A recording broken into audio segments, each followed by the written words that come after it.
Muy bien. ¿Alguien quisiera leer ese versículo que está en la segunda carta a Timoteo 3? Son dos versículos realmente. Chiqui está 16 y levantando la 17. mano y Sonia. Adelante, Chiqui. Toda la escritura es inspirada por Dios y útil para enseñar, para redarguir, para corregir, para instruir en justiciar, Debe a ser fin de justicia. que, instruir en justicia, a fin de que el hombre de Dios sea perfecto, enteramente preparado para toda buena obra. Palabra de Dios. Y eso es palabra de Dios. Esa es una cita bastante clásica con respecto a lo que creemos los reformados. No todos los creyentes creen esto, lamentablemente, aunque está en la Biblia, que toda la escritura es inspirada por Dios. Toda la escritura es tanto el Antiguo como el Nuevo Testamento. Y tal vez usted dirá, bueno, pero cuando Pablo escribió, no estaban escritos todos los libros del Nuevo Testamento. Y tiene razón, si ese fuera su argumento. Sin embargo, al momento en el que Pablo escribe, la iglesia ya reconocía como escritura no solo el Antiguo Testamento, sino los libros del Nuevo Testamento que estaban en sus manos.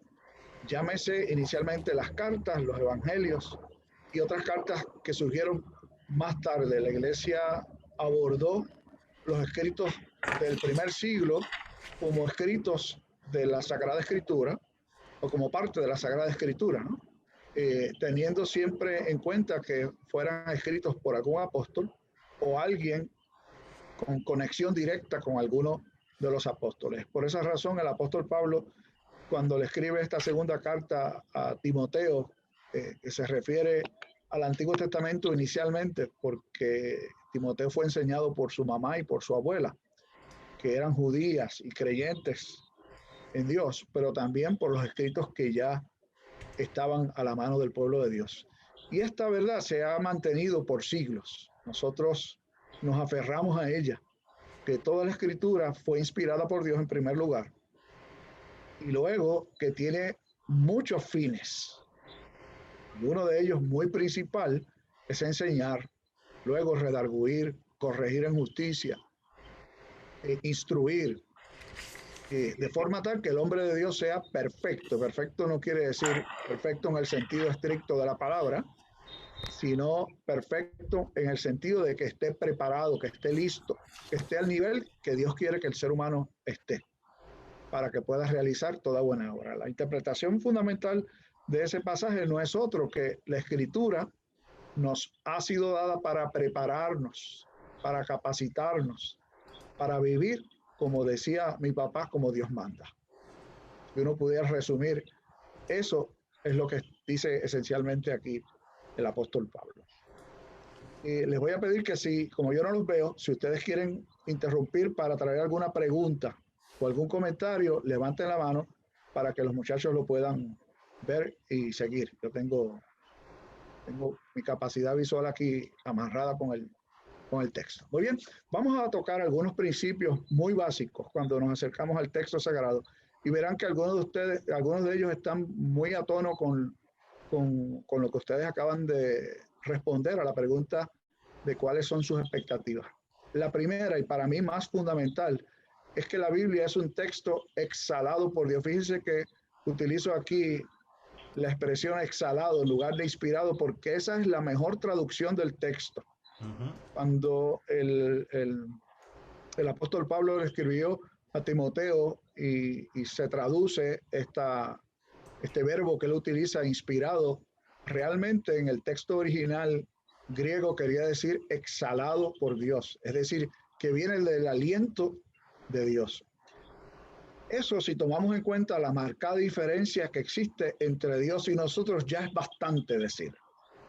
O sea, no estamos delante de cualquier escrito, no estamos delante de cualquier conjunto de libros, como lo es la Sagrada Escritura, sino que estamos delante de un conjunto de libros que fue exhalado por Dios. Y ese primer principio creo que es pero que muy importante. Implica la necesidad de que cuando nosotros nos acercamos a la Sagrada Escritura, siempre lo hagamos con la mayor reverencia, con el mayor respeto, pero también con la mayor dependencia de Dios. No es correcto acercarse a la Biblia, abrirla donde caiga el dedo y decir esto es lo que Dios me quiere decir. Es una falta de respeto a Dios y a la Escritura y a la propia inteligencia que Dios le ha dado al ser humano. Uno no hace eso. Y de eso hay muchas historias, seguramente que usted tiene que haber escuchado algunas. Yo no voy a traerlas de nuevo, pero ese es el primer principio que tenemos que tomar en cuenta. El segundo lugar es que Dios inspira a hombres en sus propios contextos para escribir la Sagrada Escritura. ¿Qué quiere decir eso? Bueno, que Moisés, David, Isaías, Pablo, por mencionar algunos de los escritores bíblicos, eran personas que vivieron sus propias experiencias, no estaban desencarnados de lo que escribieron, sino que escribieron justamente en su propio contexto, con su propia personalidad, con su propia historia.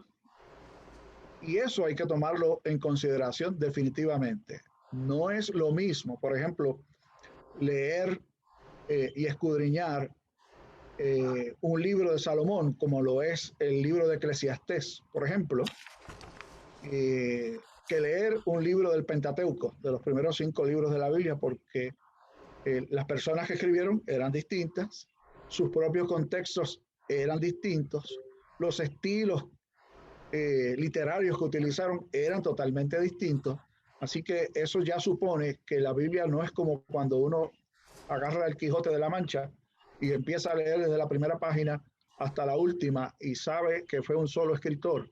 Cuando hablamos de la Sagrada Escritura, debemos estar conscientes de que tenemos una complejidad de escritores y cada uno de ellos en su propio contexto.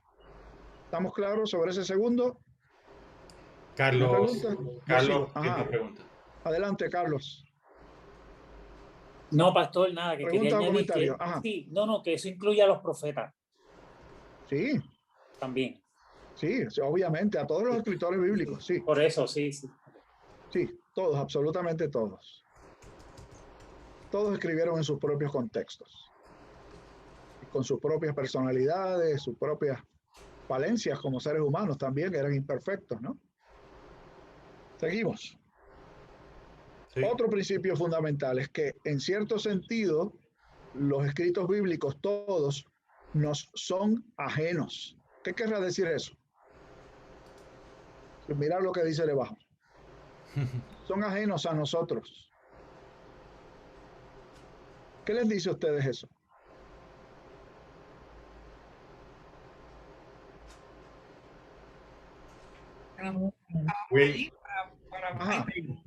Pienso que, entre otras cosas, a modo personal, que queda lejano, es algo que yo no estaba, que es una historia que es ajeno en el sentido de santidad versus mi condición.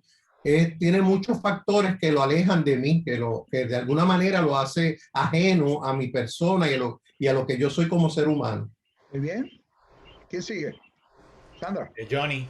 Johnny. Ajá, Johnny, después Sandra. Tú diriges el tránsito, Jimmy. Ok. Johnny, el mute. Ok, ahora. Entiendo que nosotros, es como decir, estamos ajenos a todo lo que el Dios tenía para nosotros, y a medida que vamos conociendo lo que Él tiene para su gente, para su pueblo, para el hombre. Quería decir eso. Ok. Gracias. ¿Quién sigue? Sandra. Y después don Jorge. No, básicamente ya el señor Will dijo lo que yo quería decir, que obviamente no, con nuestro estado pecaminoso, la diferencia histórica, todo eso, pues obviamente a eso se refiere de que es ajeno a nosotros. Don Jorge. Si nos están ajenos y queremos nosotros interpretar y entender lo que el mensaje nos quiere decir, entonces tenemos que compenetrarnos en el elemento histórico, en el elemento cultural, en la diferencia política y religiosa. porque de lo contrario, pues seguirá siendo ajeno el texto a nosotros y jamás lo entenderíamos. Claro, claro. Imagínense ustedes que yo a mis manos llegara una carta de amor que Johnny le escribió a Silvia hace 40 años, ¿no? Y yo me pongo a leer eso, para mí es totalmente ajeno. Si yo no sé quién escribió eso, a quién se lo escribió, con qué necesidad, me va a parecer algo totalmente fuera de lo que es mi propia persona, porque la carta no fue dirigida a mí, ni la escribí yo. Pues eso esencialmente es lo que queremos decir con los escritos bíblicos. No fueron escritos pensando en nosotros originalmente. ¿Está bien? Aunque obviamente nos habla a nosotros, pero hay que entender esa realidad, que no fueron escritos pensando en usted, pensando en mí, en nuestras propias necesidades del siglo XXI, aunque las verdades que contiene obviamente se aplican a cualquier momento histórico. Pero para poder entenderlo en el siglo XXI, en Puerto Rico, en nuestra propia cultura, uno tiene que entender esa realidad de que es un escrito ajeno, por varias razones, y aquí las expongo. Primero, la diferencia histórica. Si algunos escritos bíblicos datan de más de 3000 años antes de nosotros. Yo creo que ya eso es bastante, ¿no? Los más recientes, que son los del Nuevo Testamento, pues datan de 2000, por lo menos 2000 años, y ya hay una diferencia fundamental. Además, existe una diferencia cultural. Cuando nos referimos al texto del Antiguo Testamento, estamos hablando de la cultura judía, que pasó por distintas etapas. Su etapa de llamamiento, de establecimiento, su etapa de conquista, su etapa de monarquía, de exilios. Todas esas experiencias culturales son muy distintas a las que son las condiciones culturales nuestras. En tercer lugar, por las diferencias políticas. De igual forma, la experiencia política que ustedes y yo vivimos hoy es totalmente ajena, distinta, distante de las experiencias políticas que vivió el pueblo de Dios, que fueron varias durante el Antiguo Testamento, no solamente una experiencia política, sino que fueron muchas experiencias políticas. Y luego también en el Nuevo Testamento fueron condiciones políticas muy, pero que muy distintas. Y finalmente, las diferencias de índole religiosa, lo que era la visión del pueblo de Dios en el Antiguo Testamento de su vínculo con Dios versus lo que es la nuestra hoy, es totalmente diferente, aunque pueda tener cierta semejanza por el conocimiento que ya tenemos de la Sagrada Escritura, pero uno debe tomar en consideración esa realidad que es tan distinta a la realidad nuestra. Miremos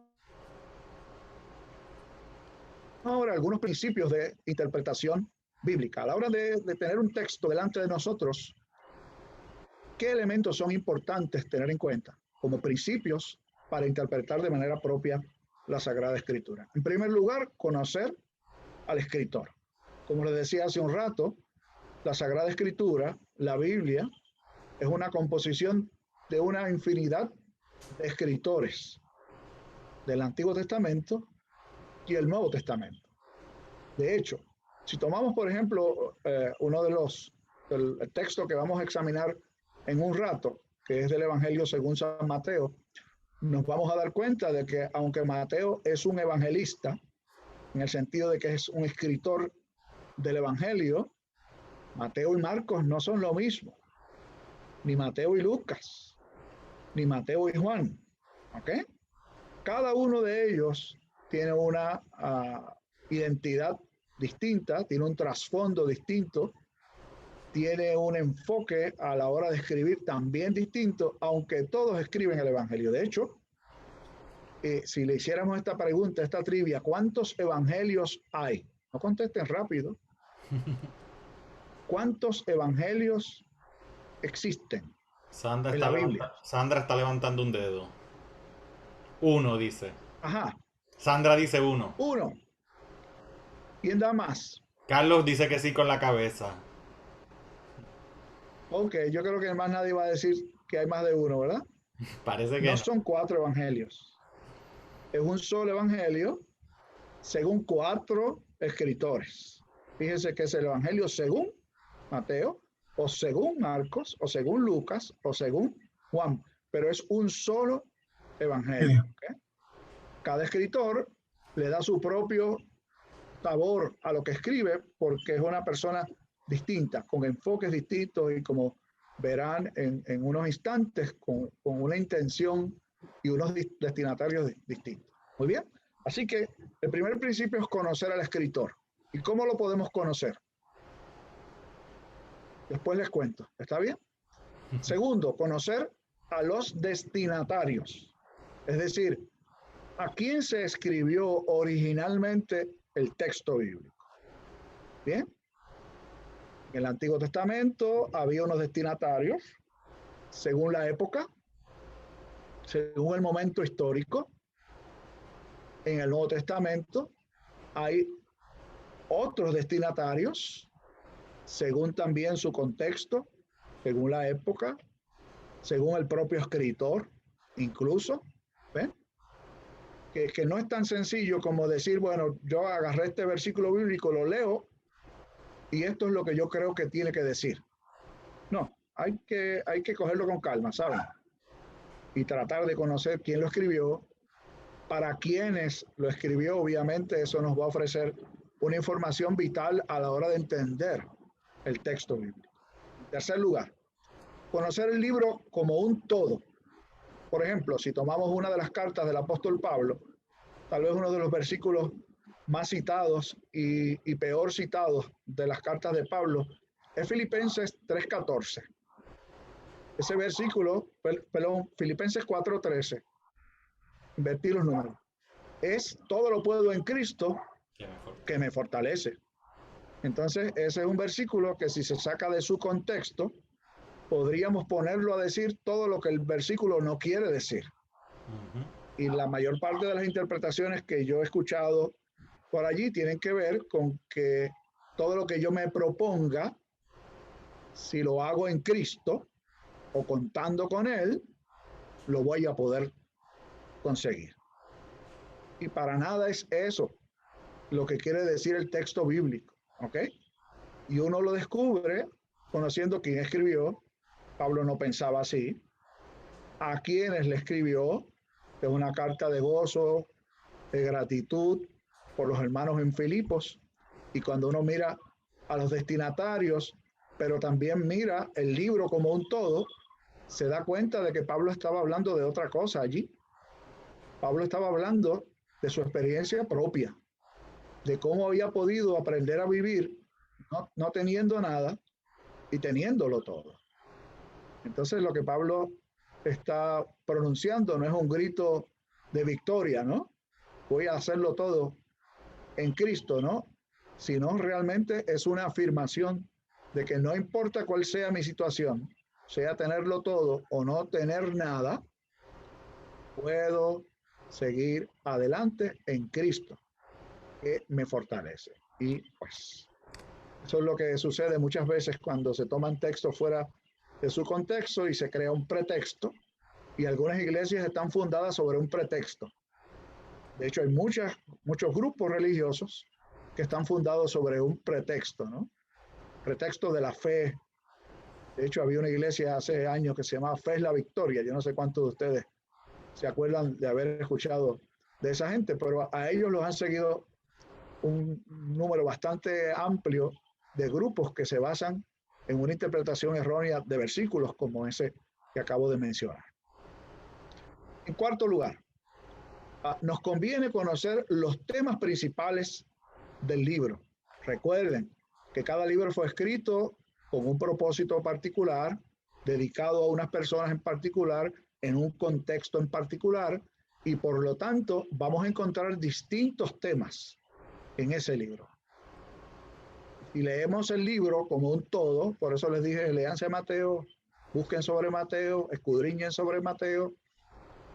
En el seminario donde yo estudié, aprendí algunas cosas buenas, aunque algunas cosas malas que enseñaron no las quise aprender. Una de las cosas buenas que aprendí era que preparar una reflexión no era un asunto de abrir la Biblia y que el Espíritu me dirija. Una vez invitamos a un profesor para que nos ofreciera una reflexión en una reunión de estudiantes que teníamos.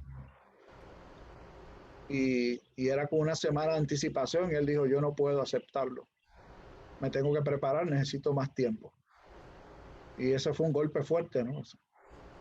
Y a un profesor del seminario que se supone que conozca bastante la Sagrada Escritura, una semana no le es suficiente, quiere decir que esto es un asunto más serio de lo que se pueda creer.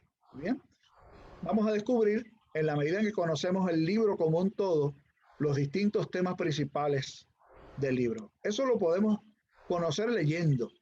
Obviamente vamos a encontrar recursos, les dije ahorita que iba a ofrecerles algunas claves, pero estos son principios de interpretación. Luego vamos a ver dónde podemos ayudarnos a encontrar información sobre todo esto que estoy hablando. El escritor, los destinatarios, el libro como un todo, los temas principales, el propósito del libro, con qué razón fundamental el libro se escribió. Eso es bien importante tenerlo a la hora de interpretar cualquier parte del texto sagrado. En segundo lugar, conocer el texto que estamos leyendo, la porción que estamos leyendo en su contexto literario.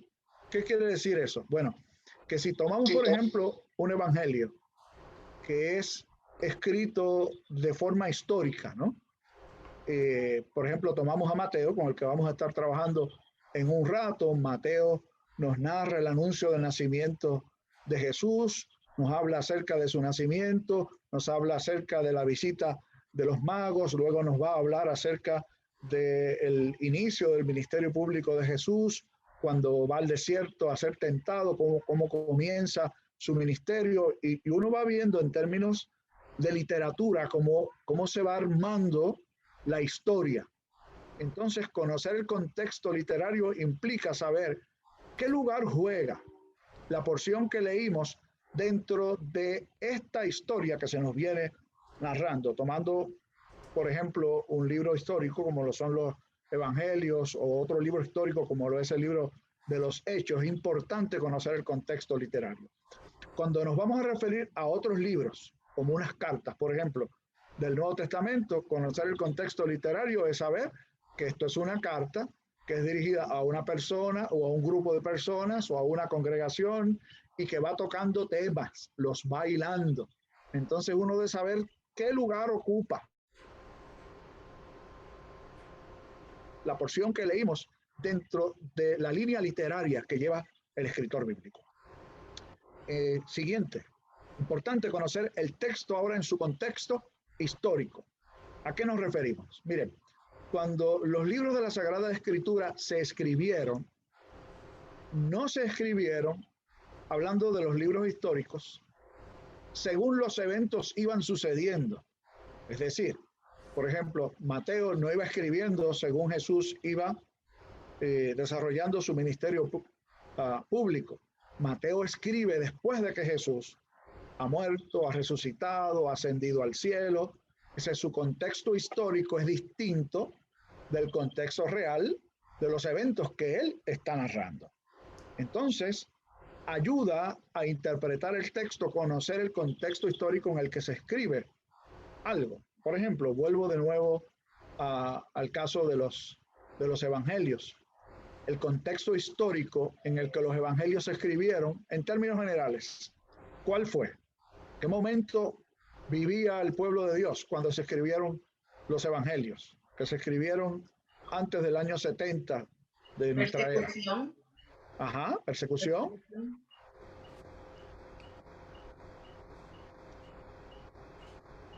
¿Qué se estaba desarrollando entonces?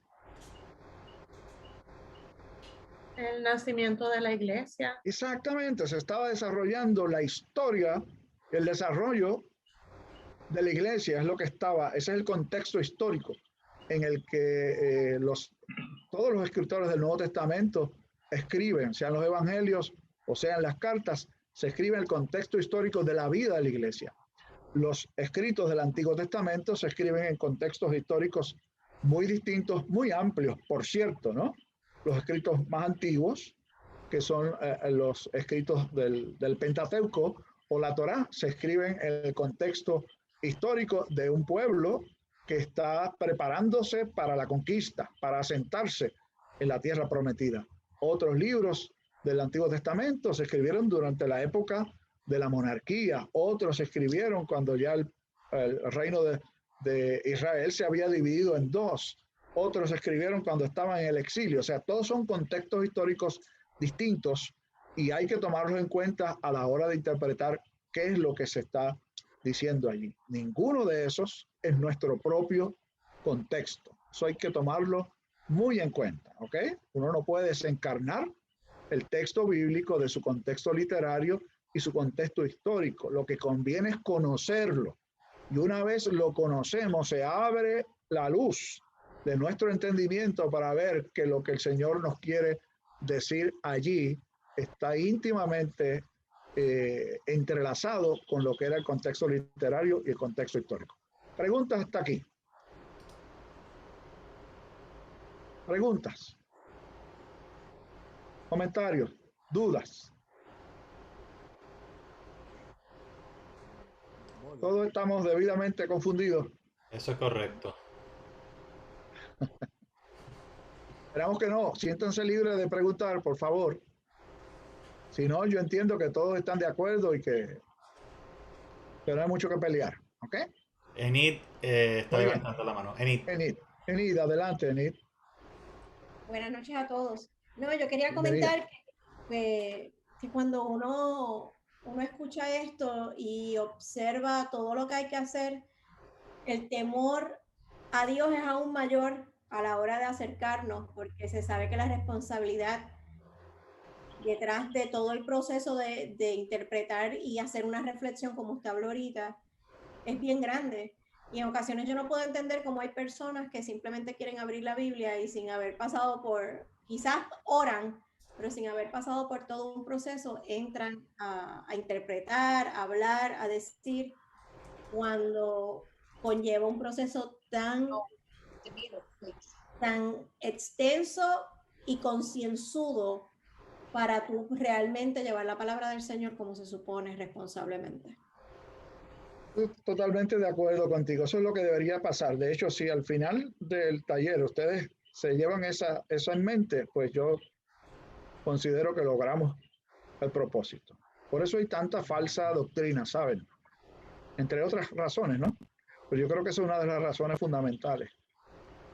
Johnny está levantando la mano. La poca seriedad que hay a la hora de mirar el texto e interpretarlo. Johnny. Sí, quería abonar a eso que estaba comentando aquí a Silvia, que cuando uno se capacita y estudia la palabra de esta forma y nos instruimos, cuando usted empieza a oír a otras personas hablando de la palabra, pues empieza a percibir el sinnúmero de disparates que dicen. Bueno. Como cuando los escuchas, sabes que no están hablando una doctrina sana y lo que están diciendo no saben ni lo que... Ese era el comentario. Eso es así, eso es correcto. Queremos desarrollar la mentalidad de los berianos. ¿Alguien sabe la historia de los berianos? ¿Quiénes eran los berianos? Están estudiando el libro de Hechos. Bueno, los berianos no eran otros que los primeros creyentes en Berea. Uy, tú querías... Bueno, que de las cosas que se destacan siempre era que de lo que oían y predicar y hablar y enseñar, iban y lo comparaban con las escrituras que tenían, con lo que tenían, la enseñanza principal que era la escritura. Exactamente. Eso es lo que queremos. Usted no escuche por ahí a cualquier loco y diga, mira, este está hablando del nombre del Señor, debe ser verdad. No, vaya al texto bíblico y mire a ver si lo que está diciendo es consono con lo que la Sagrada Escritura enseña. Si no, él delete. ¿Ok? Entonces, el último... ¿Alguien más? Hello. Ya. Ok. Y el último principio es el aplicar la enseñanza del texto en nuestro propio contexto. Y después que uno ha tenido todo esto, pues obviamente se nos va a hacer más fácil porque hay que aterrizar el texto, ¿sabe? Cuando uno va a interpretar, uno siempre debe ir con la expectativa de qué Dios tiene que decirme a mí. No es solamente para que yo reciba información y sepa lo que sucedió con Moisés y el pueblo de Dios y yo esté informado. No, no, ese no es el propósito. Porque la escritura fue inspirada por Dios ¿para qué? No para informar, para enseñar, redarguir, corregir, instruir, etcétera. Es decir, siempre debe tener una aplicación en nuestro propio contexto, si no, perdimos el tiempo. ¿Ok? Seguimos. Pastor, y Adelante. Esa es Mirinda. Esa es, yo pienso que la diferencia entre un creyente y un no creyente, porque obviamente no podemos negar que la Biblia es el libro más leído del mundo, pero hasta por personas que no creen en Jesucristo. Por lo tanto, que sí. Todo lo anterior que habíamos discutido lo hace un historiador, porque entiende que la Biblia es un libro de historia. Y entonces la diferencia entre ese historiador y una persona creyente es lo último, es aplicar esa enseñanza a nosotros, ¿verdad? O al contexto donde estamos aplicándolo, porque el historiador se queda hasta el penúltimo, porque no les interesa aplicar en nada, porque ellos lo ven como un libro histórico. Y no como un libro, ¿verdad?, de Dios. Exacto. Gracias, Mirinda. ¿Alguien más? Sí, que yo recuerdo una vez que alguien me dijo que en una predicación o en enseñanza bíblica siempre debe haber algo como una proposición homilética. Y la explicación era que debe haber algo de la Biblia que tú vayas a enseñar, pero que redunde en precisamente la aplicación de eso para ahora. ¿Ves? Cristo murió por nosotros, nos salvó, y eso debe traer a nuestra vida agradecimiento, una vida santa. O sea, debe haber una proposición, una oración en la que se pueda casi resumir la enseñanza que se va a hacer. Esa es la aplicación del texto. Exacto. Ok. Gracias, Will. Seguimos entonces. Les dije ya que vamos a compartir algunas herramientas de trabajo, que es bueno que ustedes las tengan. Ok, yo los animo. Algunas de ellas creo que es básico que ustedes las tengan, otras las deben ir buscando, porque no porque uno vaya a enseñar la escritura, sino por solo hecho de entenderla y aplicarla a uno mismo. Es bueno tener herramientas que nos ayuden a entender el texto bíblico. En primer lugar, una buena versión de la Biblia de estudio.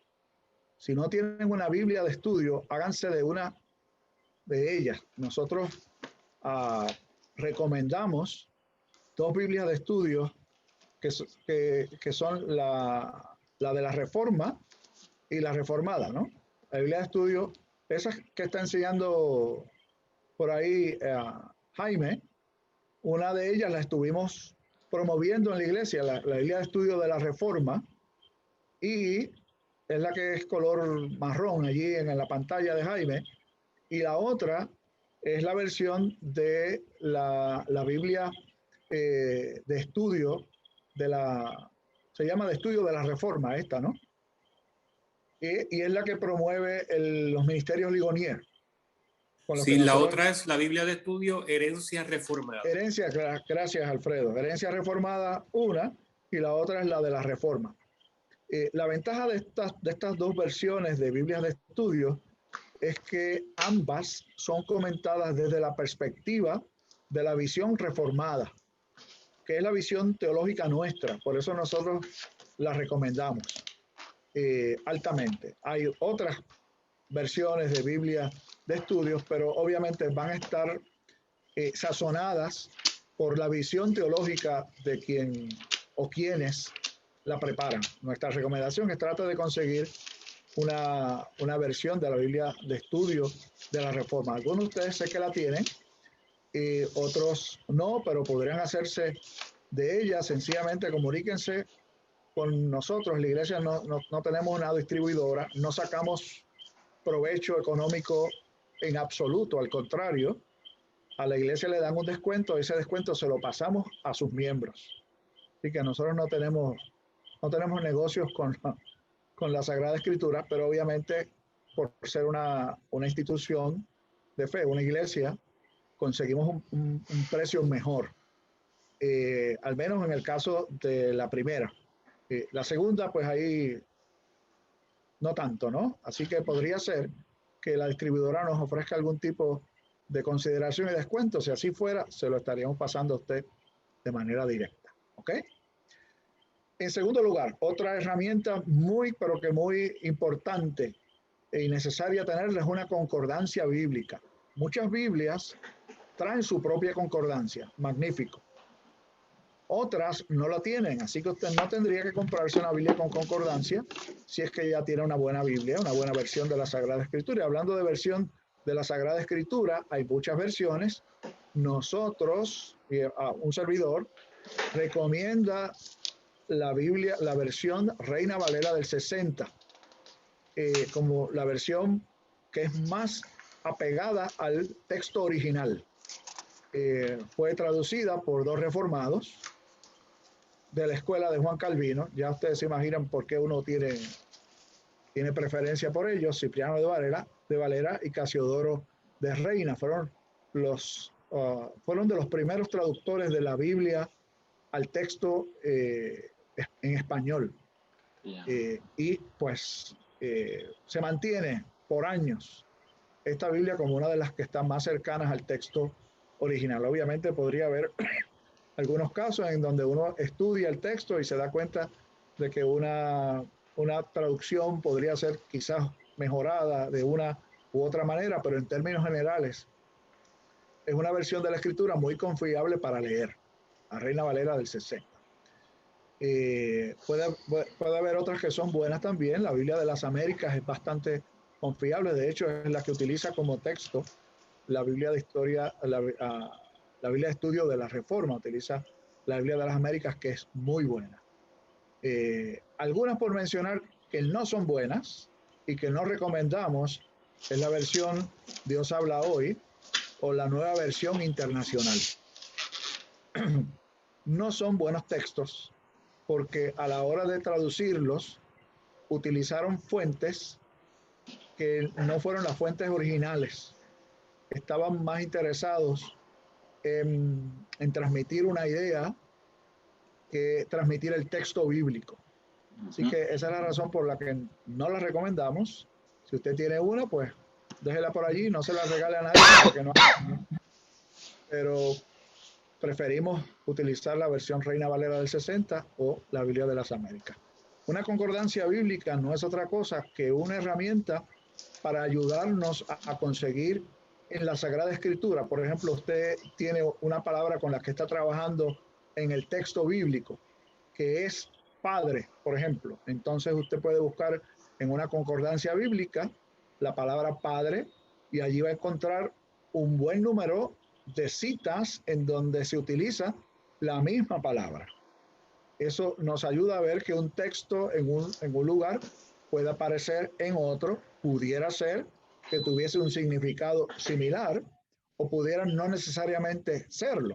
Pero obviamente cuando nosotros buscamos una concordancia bíblica, otro lugar en donde aparece X palabra, nos ayuda a ampliar nuestra visión sobre lo que la palabra puede decirnos. Junto con una buena concordancia bíblica, es un buen diccionario bíblico. Y aquí hay varios diccionarios bíblicos que creemos que son muy buenos, que se pueden utilizar.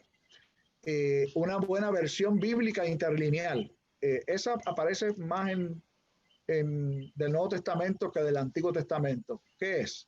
Bueno, es el texto bíblico en el idioma en que se escribió originalmente, griego, y aparece también la misma línea en español. Entonces uno puede mirar sin conocer el griego, ver que una palabra en español está traducida en griego de X manera. Y para los que no tienen conocimiento del idioma griego, pues un diccionario expositivo exhaustivo del texto en el idioma original. Son muy buenos. Aquí hay uno que recomiendo, y este es, a ver si se ve por ahí. El Vine, ¿no? ¿Está al revés o está al derecho? Yo creo. Está derecho, está derecho. Está derecho, ok. Pues aquí usted puede buscar una palabra y le va a aparecer la palabra, obviamente usted la va a buscar en su idioma, en español, pero va a aparecer la palabra cómo se escribe en griego y cómo se traduce, se interpreta en griego. Realmente es una herramienta excelente, buenísima, cuando uno va a estudiar la Sagrada Escritura. Así que esa es una muy buena herramienta. Comentarios bíblicos. También aquí hay una infinidad de posibilidades. Hay comentarios bíblicos buenos, hay otros comentarios bíblicos no tan buenos, hay unos que no deberían haber salido nunca, hay de todo.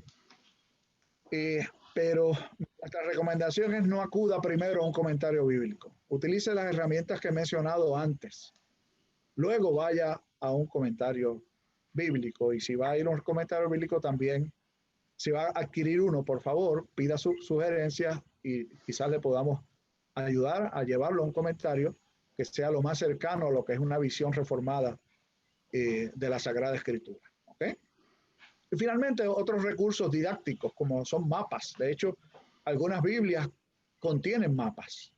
Entonces uno está leyendo el texto bíblico y lee sobre X ciudad. Creo que es muy útil ubicar esa ciudad geográficamente, en qué lugar está versus otro lugar que se menciona en la Sagrada Escritura.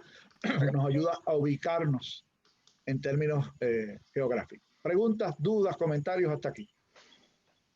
Quería mencionar, por ejemplo, Adelante, algo que mencionaron a principio en las versiones de la Biblia, pues que la gente indiscriminadamente usa versiones de la Biblia, y el pastor Rivera dio en algo bien importante, que es la versión o la visión reformada de la interpretación. Porque por alguna razón, si uno busca la Reina Valera del 95, por poner un ejemplo, en el texto bíblico le digo rápido por aquí, en el texto bíblico de Mateo 20:28, que dice en Reina Valera del 60, como el Hijo del Hombre no vino para ser servido, sino para servir y para dar su vida en rescate por muchos, dando a entender una expiación limitada claramente. La 95 dice por todos. Pero si uno va al griego interlineal, yo no sé nada de griego, pero si voy al griego interlineal, dice muchos. La palabra que usa es muchos. Entonces, por alguna razón, la interpretación del que quiso traducirla se fue por la tangente en ese aspecto, se fue por otra visión. Eso es correcto. Eso es correcto. ¿Está bien? ¿Algún otro comentario? Seguimos. Pastor. Adelante. Carlos. Carlos, perdón. ¿Cómo se llamaba el diccionario, el que usted explicó, el que enseñó ahorita? ¿Es vivo o vido? Vine. Vine se escribe. Ah, vine. Vine. Ok. Es que lo escribí mal acá, gracias. Sí, es vine. Muy bien. Vamos a leer el texto bíblico que vamos a examinar brevemente. ¿Alguien lo puede leer, por favor? Sandra. Adelante. Enseguida Jesús hizo a sus discípulos entrar. Lee la cita, por favor. ¿Dónde está la cita para los que quieran buscar en sus Biblias? Sí.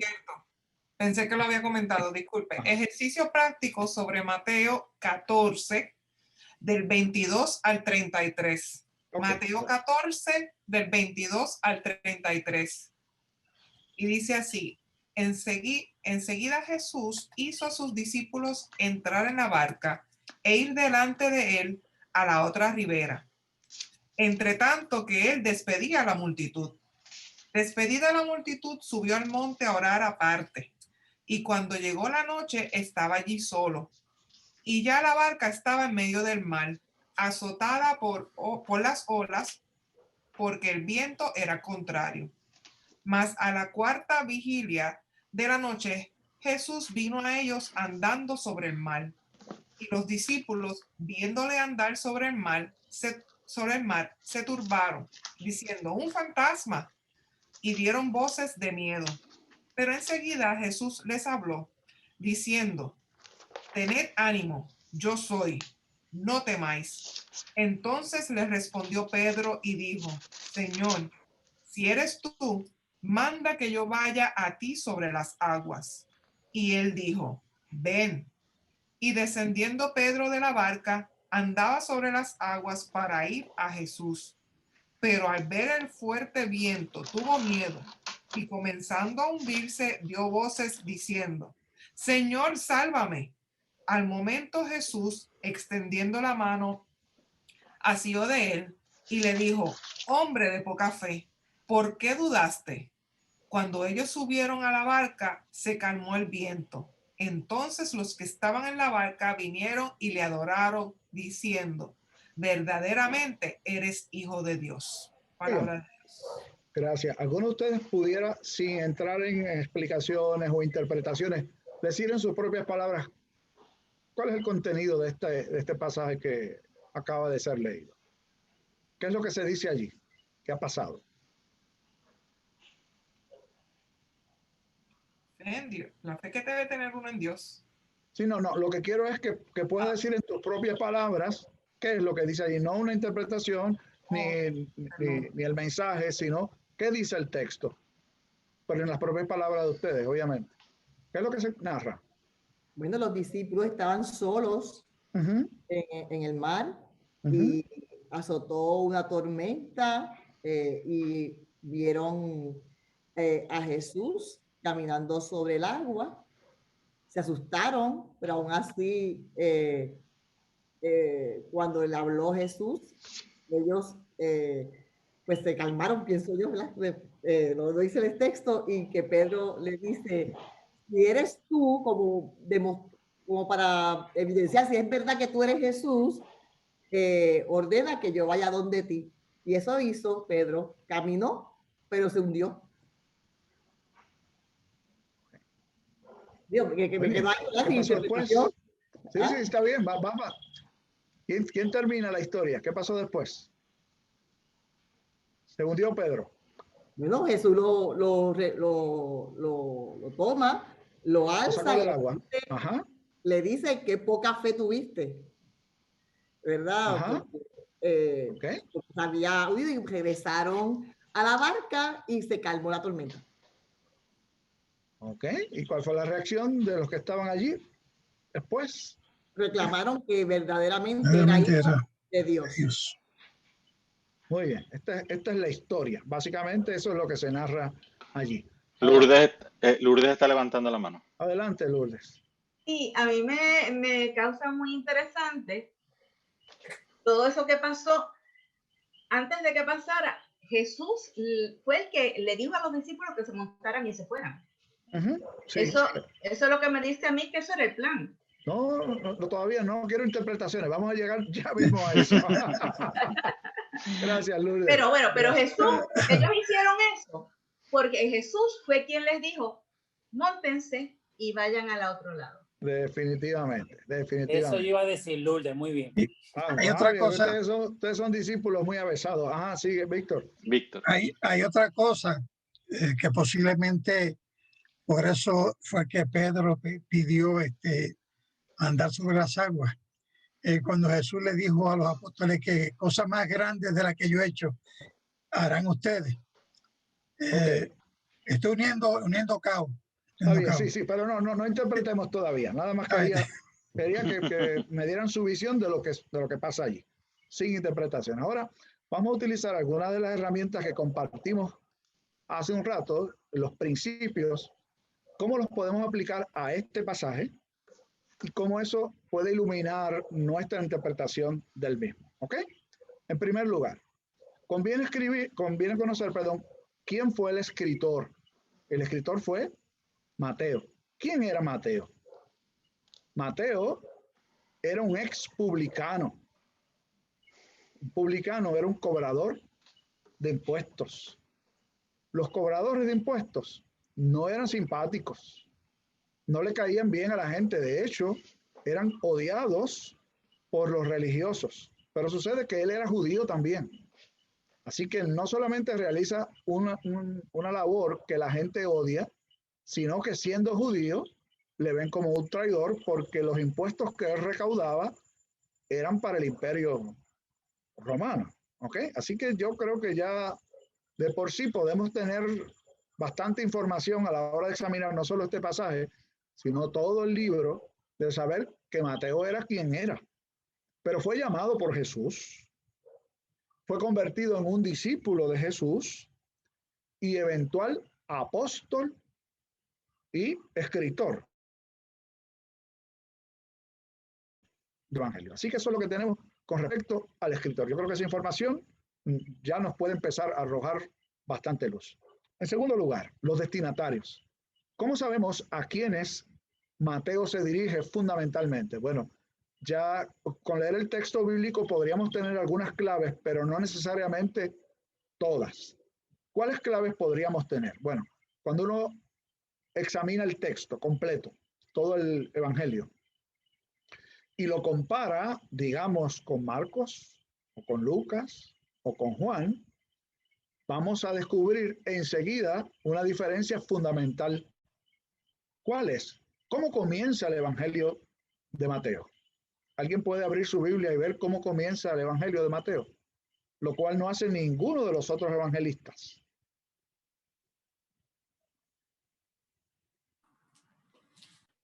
No es sobre la La genealogía. genealogía de Jesús. Exactamente, así comienza. Comienza con la genealogía. Genealogía es una forma de decir en griego Génesis. Genealogía y Génesis son sinónimos. Este es el Génesis. ¿Algún libro de la Biblia se llama así? En el principio. Claro. Evidentemente, ¿no? Nosotros sabemos que existe un libro cuyo título es exactamente ese. De hecho, la razón por la que se llama así es porque tiene la costumbre de la época de nombrar el libro según la primera palabra que tiene. Y la primera palabra que aparece en el texto original en hebreo era Génesis. En la traducción nuestra dice en el principio, ¿no? Creó Dios los cielos y la tierra, ¿ok? Así que ya eso nos va dando un poquito de luz, que comienza con el Génesis, pero luego comienza también con la genealogía, es decir, conecta, la genealogía termina en Jesús y conecta a Jesús con la historia del pueblo israelita.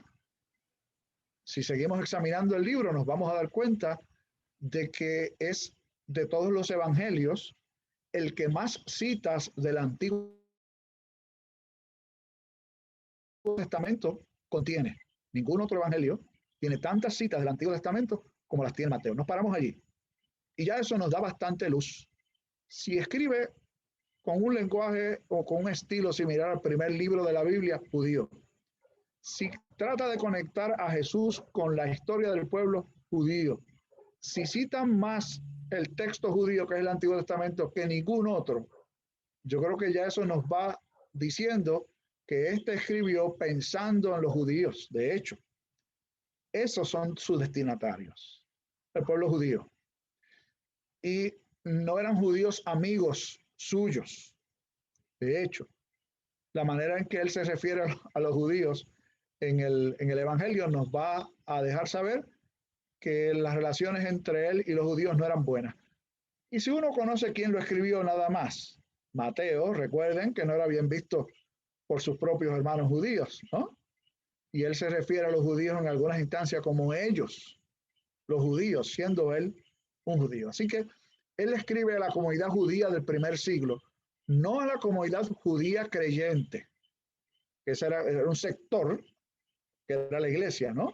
Sino que escribe a la comunidad judía del primer siglo, judía solamente, es decir, los que aún no eran creyentes, con varios propósitos que vamos a ver en unos momentos. Los temas, o algunos de los temas, porque son varios, es bastante amplio, ¿no? Algunos de los temas que Mateo trata. Presenta a Jesús tanto como el Mesías, como Emmanuel. De los evangelios, el lugar donde dice que le pondrá por nombre Emmanuel, o lo llamarás Emmanuel, es Mateo, ¿no? ¿Y qué quiere decir Emmanuel? ¿Qué quiere decir? ¿Alguien sabe? Dios con nosotros. Dios con nosotros, exactamente, ¿ok? Así que Jesús es tanto el Mesías, el Cristo, el que se había prometido, pero también Él es Dios con nosotros. Y aquí amarren, porque esto tiene que ver con el texto que leímos hace un ratito. Nos va a empezar a ayudar a interpretarlo correctamente.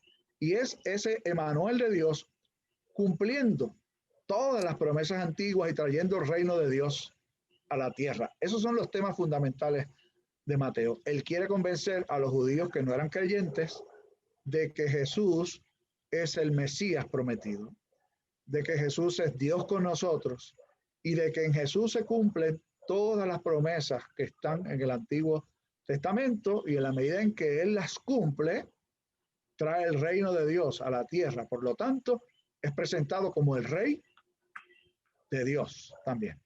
Preguntas, comentarios, seguimos. Ok. Cuarto, el propósito del libro. Ya lo he dicho, por aquí lo presento escrito. Mostrar cómo el Mesías prometido del Antiguo Testamento salva a su pueblo de sus pecados por medio de su vida, su muerte y su resurrección.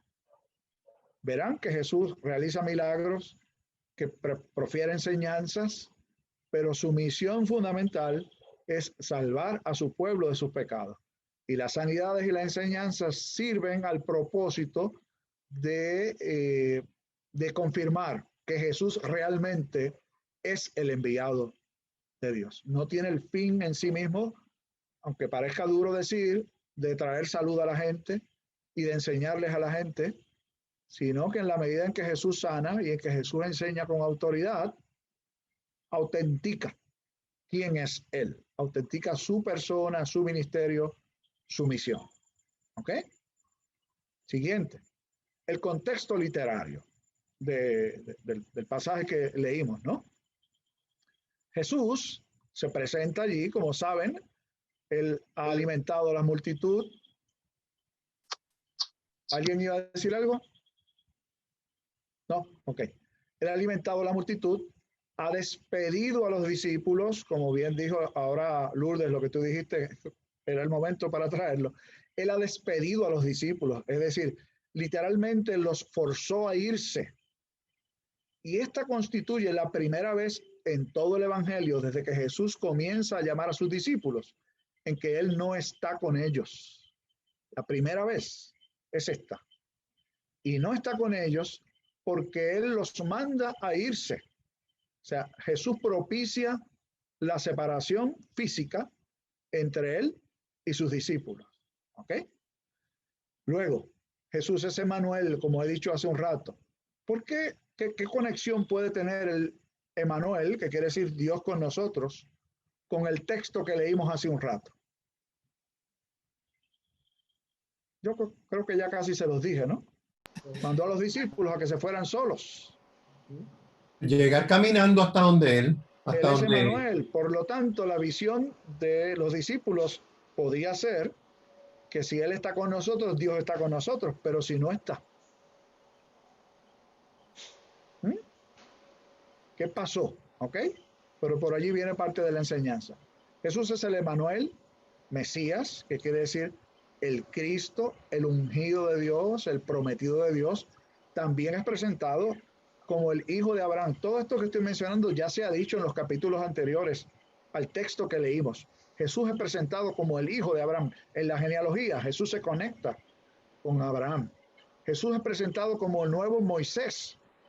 Si escucharon el sermón de Carlos el domingo, Carlos decía que lo que Jesús acababa de hacer era completar la enseñanza de las 5 grandes enseñanzas de Jesús en Mateo. Hay 5 libros en el Antiguo Testamento donde está la enseñanza de Dios para el pueblo. ¿Cuáles son? La Torá, la ley de Dios, el Pentateuco. Entonces, si Jesús tiene 5 discursos, Jesús es presentado como el nuevo Moisés, o el Moisés por excelencia, ¿ok? Pero también es el rey. Así que Jesús encarna tanto al hijo de Abraham, al Moisés por excelencia, como al David por excelencia, o el rey por excelencia. Y ese Jesús ha venido llamando, instruyendo y acompañando a los discípulos que va a comisionar, de los cuales conocemos el libro entero, sabemos que se va a separar. Finalmente, en el capítulo 28 se despide de ellos diciéndole: toda potestad me es dada en el cielo y en la tierra. Les dice también: aquí yo estoy con ustedes todos los días hasta el fin del mundo. Y claro que ahora empezamos a ver el texto con otros ojos. Esa separación temporal de Jesús de sus discípulos. ¿Qué hacía él mientras los discípulos estaban en la barca batallando contra las olas? ¿Alguien se acuerda que dice el texto que Jesús hacía? Estaba en el monte. Salió a orar, él salió a orar. Él se fue al monte a orar, ¿ok? Pastor, Jesús? Ajá, adelante. Wanda tiene la mano levantada. Wanda, por favor. Pastor, era para preguntarle porque siempre me da problema entender un poquito lo del contexto literario. ¿Qué es lo que usted está explicando hoy? Ok, ahora. Sí, cuando estoy hablando del contexto literario es lo que se ha venido narrando en el libro. Ok, y que lo que se ha venido narrando en el libro y que tiene sentido solo con el plan del Señor en enviar a su hijo, en este caso. Ok, no, a donde quiero apuntar es que lo que leímos, la porción que leímos, que es llamada el evento, el milagro de Pedro caminar sobre las aguas, algunos lo llaman así equivocadamente porque ese no es el foco del texto, sino es la historia de Jesús separándose y encontrándose con sus discípulos.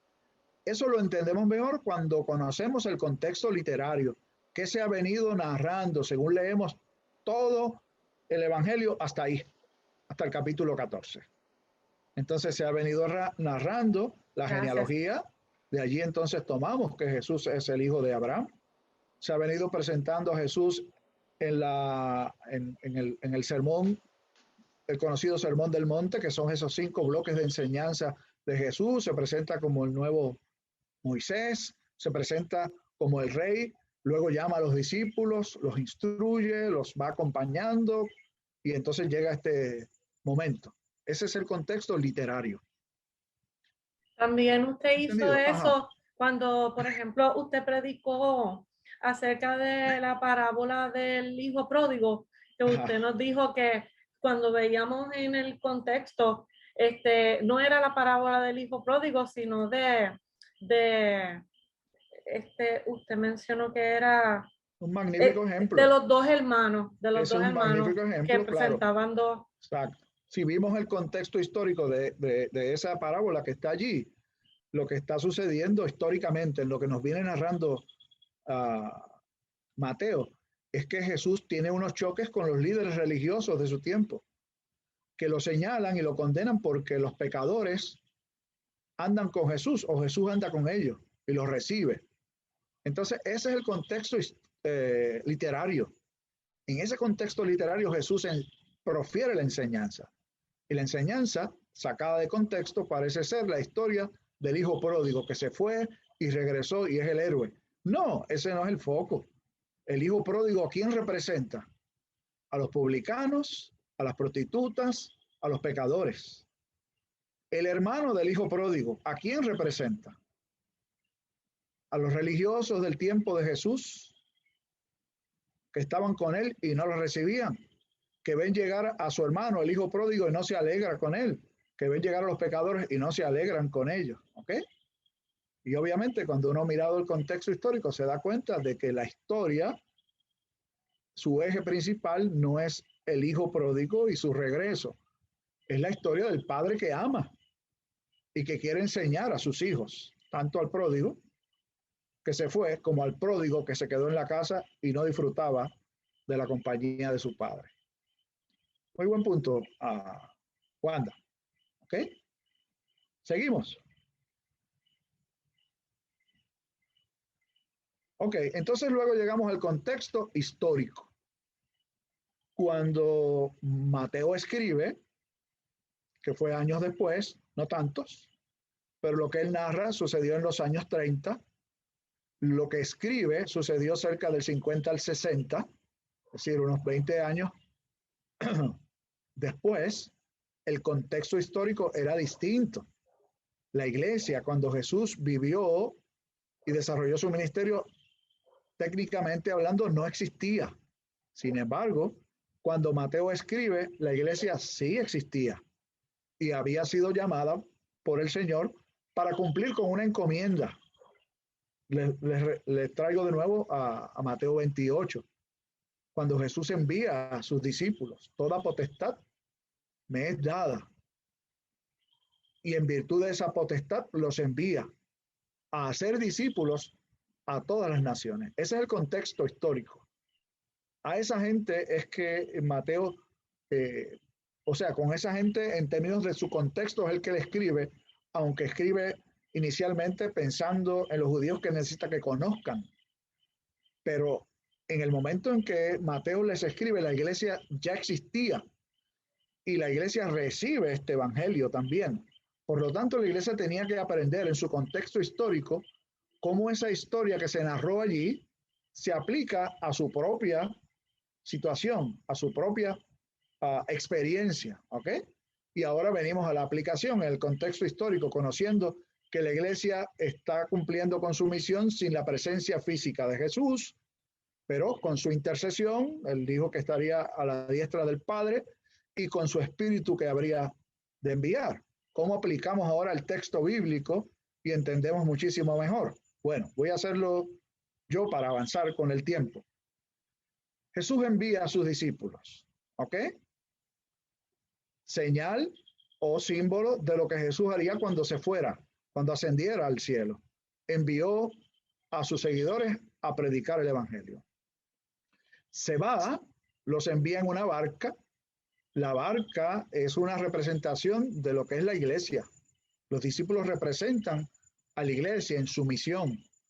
El mar representa la maldad. Los judíos entendían. Todo esto uno lo va descubriendo cuando empieza a leer en los diccionarios bíblicos, en los otros elementos y herramientas que tenemos, cómo veían los judíos al mar, con R, ¿no? Como una representación del mal con L. Por lo tanto, empezamos a entender que lo que está allí en mente no es solamente recordarnos que eso sucedió, sino que allí está en mente la iglesia, que puede aplicarlo a su propio contexto. Nosotros, como los discípulos, enfrentamos las olas, enfrentamos la tempestad, estamos en la barca, que es la iglesia, estamos solos o aparentemente solos porque Jesús ya no está. Pero mientras no está físicamente, ¿qué hace? Intercede, está orando. En aquella ocasión él subió al monte. En esta ocasión el Señor ha subido a la presencia del Padre. ¿Ok? Entonces, ¿qué nos dice en medio de la tempestad? Que podríamos asustarnos y decir que es un fantasma. ¿Cuál es su pronunciamiento? ¿Qué es lo que dice él? ¿Alguien lo puede buscar? ¿Qué es lo que Jesús dice cuando ellos se asustan y lo confunden con un fantasma? Tened ánimo, yo soy. Tened ánimo, no yo soy.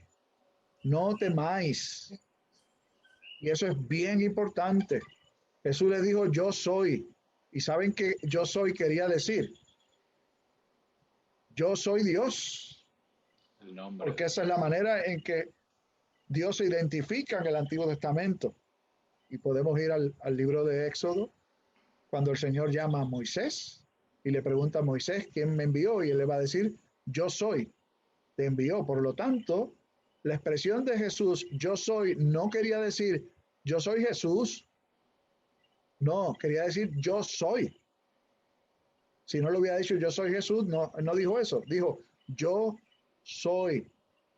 Cobrad ánimo, no temáis. Por lo tanto, era una afirmación de que él era Dios, Emmanuel, Dios con nosotros. A la luz de eso, las palabras de Pedro, si eres tú, manda que yo vaya a ti. ¿Les parecen a ustedes una expresión de fe y confianza? ¿O una expresión de duda? De duda. De duda. De duda. Duda, duda. ¿Alguien se atreve a decir que era confianza? Pues no lo era, ¿saben? Yo estuve peleando con ese texto porque la mayor parte de los intérpretes, por eso digo que no todos los comentarios van por donde es, la mayor parte de los comentaristas interpreta que la acción de Pedro es una acción de fe y de confianza. Pero cuando uno mira el texto con calma y ya ha visto que Jesús ha dicho yo soy, conoce el contexto literario, conoce el contexto histórico, empieza a entender que realmente lo que Pedro hizo fue mostrar que desconfiaba. Es más, uno mira el mismo texto, mismo libro. Otro personaje le dijo a Jesús, si eres hijo de Dios, manda que estas piedras se conviertan en pan. ¿Saben quién dijo eso? El diablo. El diablo. Si eres hijo de Dios. Dudando de quién eran. Así que Pedro realmente es una expresión de duda profunda. Sí, Si solicitando eres una prueba. tú, que estaba pidiendo que lo probara. Si eres de verdad, deja que yo camine sobre las aguas. ¿Y saben quién camina sobre las aguas? Bueno, de nuevo, uno tiene que mirar el texto, ir a una concordancia y descubre que el único que camina sobre las aguas es Dios. Así que Pedro está pidiendo convertirse o plantarse al nivel de Dios también. Así que realmente Pedro hacía cualquier cosa menos confiar. Desconfiaba, tentaba a Jesús y se quería poner al nivel de él. ¿Qué necesidad había de caminar sobre las aguas? Pregunto yo. ¿Había alguna necesidad? Ninguna, en absoluto, ¿sabe? En absoluto. Entonces, por eso Jesús le dijo, hombre de poca fe, ¿por qué dudaste? No porque se hundió, sino porque dudó de quién era Jesús. Entonces, llegan a la barca, se calman los vientos, se calma la tempestad, y cómo reconocen o cuál es el título que le ponen a Jesús, los discípulos. Verdaderamente que este es Hijo de Dios. Ok. Entonces, la aplicación para nosotros hoy, ¿cuál será en pocas palabras? En medio de nuestras luchas, no conflictos, dudar, confiar. situaciones, hay que pedirle al Señor, Señor, si eres tú, mándame una señal. No, confírmame tal cosa. Tampoco. Si Él ya dijo, yo soy, ¿en qué tenemos que confiar? En que Él prometió que no estaríamos solos, que enviaría su Espíritu. Hay razón para salir corriendo. Cada vez que yo veo por ahí a un loco que dice que se preparen, que guarden agua, que guarden comida, porque Dios les reveló que viene una cosa mala y hay que estar preparado. Yo espero que ninguno de ustedes se asuste con eso, ¿saben? Guarden agua siempre, por si hay un huracán, ¿saben? Pero no porque un loco diga que viene una cosa mala y hay que tener suficientes salchichas, galletas y pan en la casa. ¿Ok?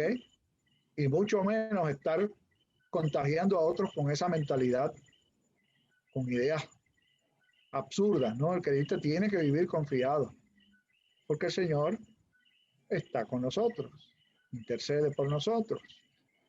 Somos su iglesia, estamos en la barca, los vientos los va a calmar en algún momento, ¿no?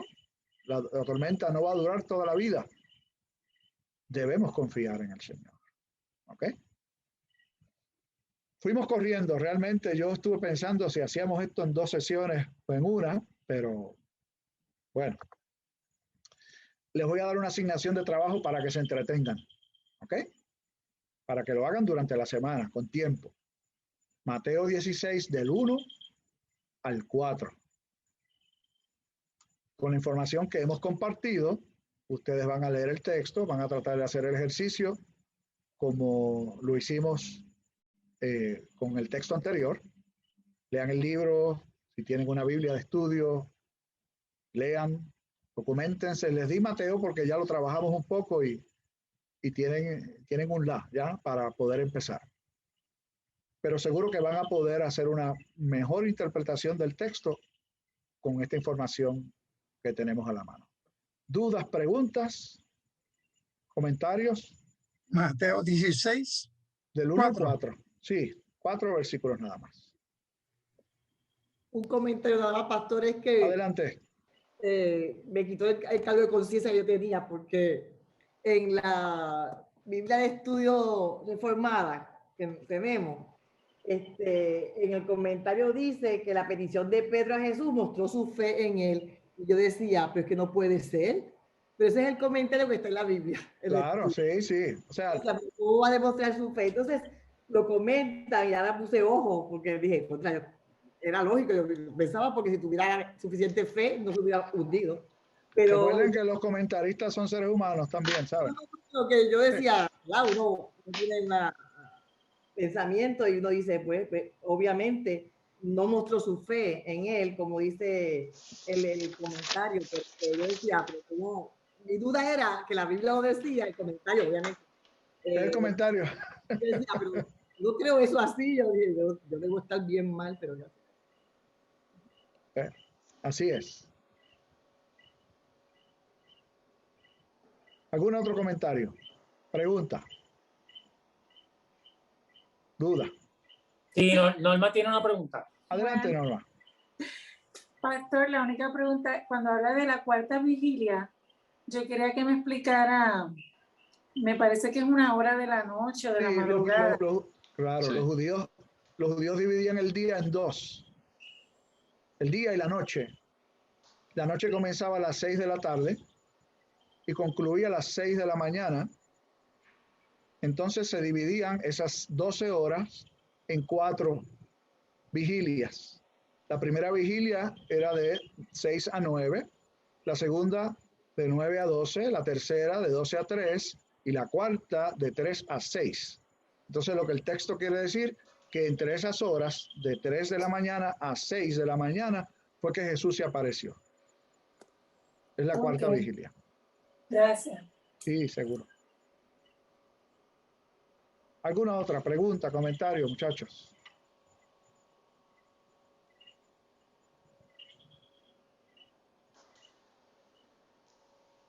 Excelente, pastor, me encantó. Sí. Sí. He crecido un montón, Sí, bien claramente una expectativa que tenemos es que, ¿verdad? Mirando el principio de aplicar la enseñanza del texto en nuestro propio contexto,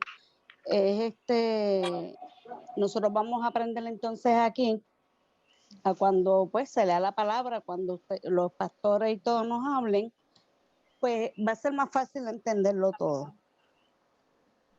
Seguro. Y miren, nosotros estamos a su servicio. Nosotros no tenemos respuesta a todas las preguntas. Exacto.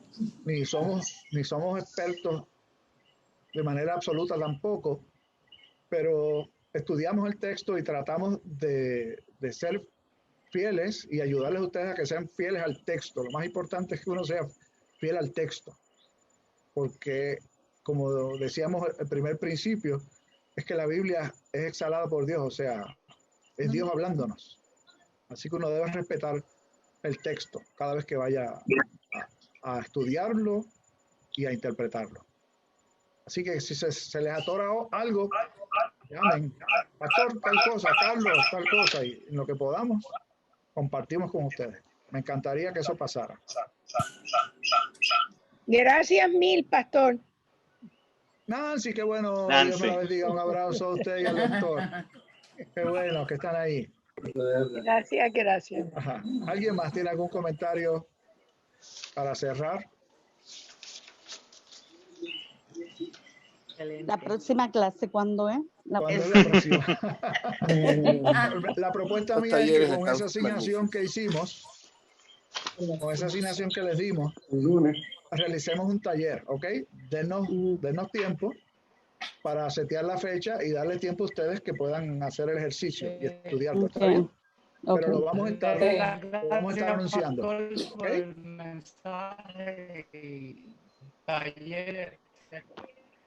Ok. Ese es Johnny, ¿verdad? Sí, que el audio está entrecortado. Sí, o eso, o se dio un buen inquietazo. Jimmy. Oye, Jimmy.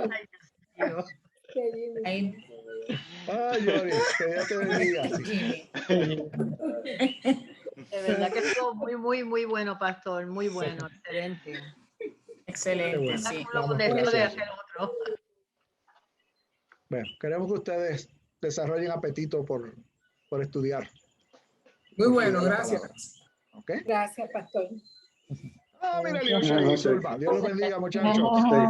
Gracias. Qué bueno. Bien. Nos hacía Bendiciones a mucha todos. Buenas falta. noches para Qué todos. bueno, qué bueno. Buenas noches. Bendiciones. Buenas noches a todos. Buenas noches. Bueno, Buenas vamos a orar noches. para irnos, ¿está bien? Dios los bendiga. Oramos. Vamos a orar. Sí. Ok. Una oración, pastor, una Sí, oración. eso es lo que estoy diciendo, que vamos a orar. Cierren su micrófono. Vamos a orar.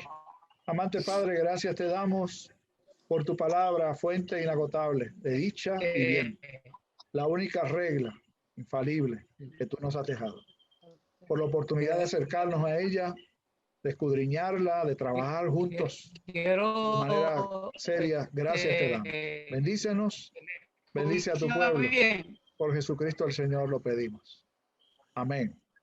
Y amén. Que Dios los bendiga a todos, muchachos. A usted. Amén. Buenas noches. Dios les bendiga. Amén. Dios les siga bendiciendo. Buenas noches. Sí. Bye. Nos vemos mañana. Con el favor de Dios. Hasta mañana. Nos vemos. Nos vemos, Paco. Qué grato verlos a todos. Buenas noches, Señor los bendiga. Buenas noches, Igualmente. Pedro y Selena. Saludos a la Doris novia. y William. Bien.